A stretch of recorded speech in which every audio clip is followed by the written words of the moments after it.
Yo, Comic Demon Crew! Welcome back to the ultimate hub for all things comics, manga, and manhwa. Today, we're diving into the most overpowered characters that break the rules of their own worlds. Who's your favorite OP character? Drop a comment below.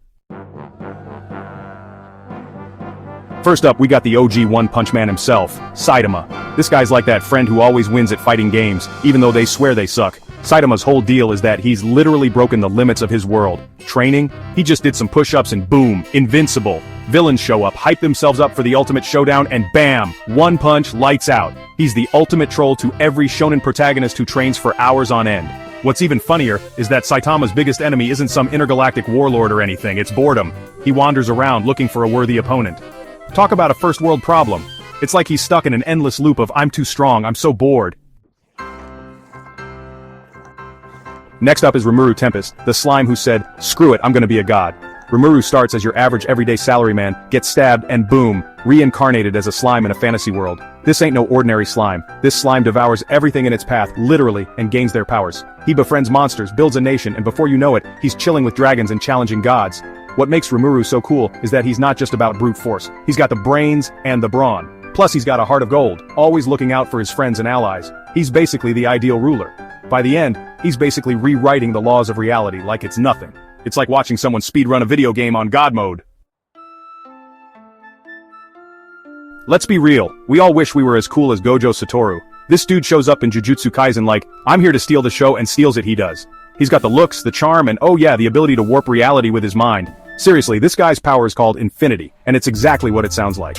Gojo makes being a Jujutsu sorcerer look like the most stylish job ever. Plus, he's got this playful arrogance that just makes him even more entertaining. He knows he's OP, and he's not afraid to show it. Gojo's like the ultimate anime sensei, powerful, eccentric, and always pushing his students to be their best. He's living proof that you don't have to be a brooding badass to be insanely strong. Sometimes all you need is a blindfold, a killer smile, and the power of infinity on your side. Ever get reincarnated into a video game and just decided to break it? That's Anos Voldegode for you. This guy takes the whole reincarnated overpowered protagonist trope and cranks it up to 11. Anos was the Demon King, like, way back in the day, and he decided to reincarnate himself just because he was bored. But here's the thing, the demon realm he wakes up in is full of weaklings who've forgotten how much of a badass he was. So what does he do? He decides to remind them, in the most extra way possible. This dude can destroy entire armies with a flick of his wrist, revive the dead just to kill them again, talk about a power move, and even control time itself. He's basically playing life on easy mode while everyone else is struggling on hard. What makes Anos even funnier is his complete lack of chill. He doesn't even try to hide how OP he is. He's constantly flexing on everyone and his enemies are just left speechless. It's like he's playing a whole different game and we're all just watching in awe and amusement. He's the embodiment of I'm not even trying but I'm still winning. From the weakest hunter to the ultimate shadow monarch, Sung Jin-Woo is the definition of a glow-up. Seriously, this guy went from barely surviving dungeon raids to soloing armies of monsters like it was nothing. Imagine being able to level up in real life like in your favorite RPG. Sung Jin-Woo starts as the weakest link, constantly risking his life just to make ends meet. But then he stumbles upon a hidden dungeon and gets a second chance at life, or rather, a chance to become the ultimate gamer.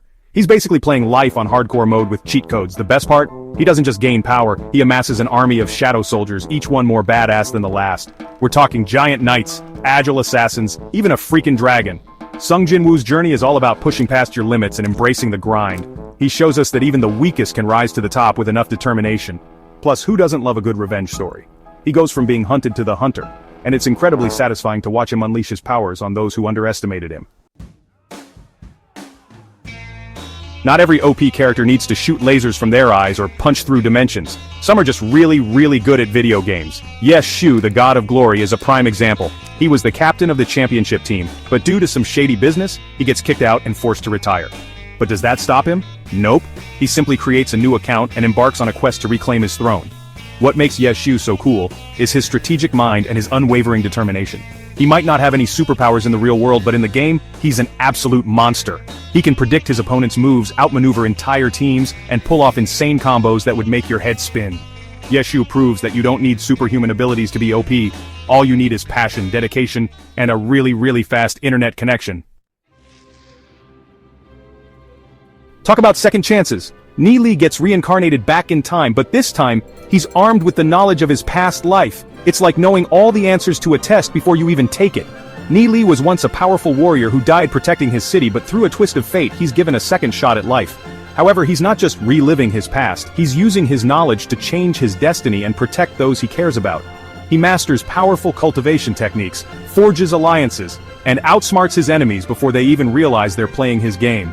He's like a chess grandmaster, always thinking several moves ahead and predicting every possible outcome. He's not just fighting for survival, he's playing 4D chess while everyone else is stuck in checkers. He starts as a young man seeking revenge but evolves into a true leader willing to sacrifice everything for the greater good. He's a reminder that knowledge is power and sometimes the most OP ability is knowing what's coming next. Last but not least, we have Wang Lin, the Renegade Immortal, a man who embodies the phrase, absolute power corrupts absolutely. This dude is on a whole other level of OP, the kind that makes you question the meaning of existence itself. Wang Lin's journey is a long and complicated one, filled with betrayal, loss, and an unyielding thirst for power. He starts as a simple boy with dreams of becoming an immortal, but through trials and tribulations, he transforms into a being who can shatter the heavens and rewrite the laws of reality. He cultivates ancient techniques, battles celestial beings, and transcends the boundaries of life and death itself. He's basically achieved godhood, but unlike some of the other characters on this list, Wang Lin is driven by a ruthless desire for power and vengeance. He's not afraid to eliminate anyone who stands in his way, even if it means destroying entire worlds. Wang Lin is a complex and morally ambiguous character who challenges our perceptions of good and evil.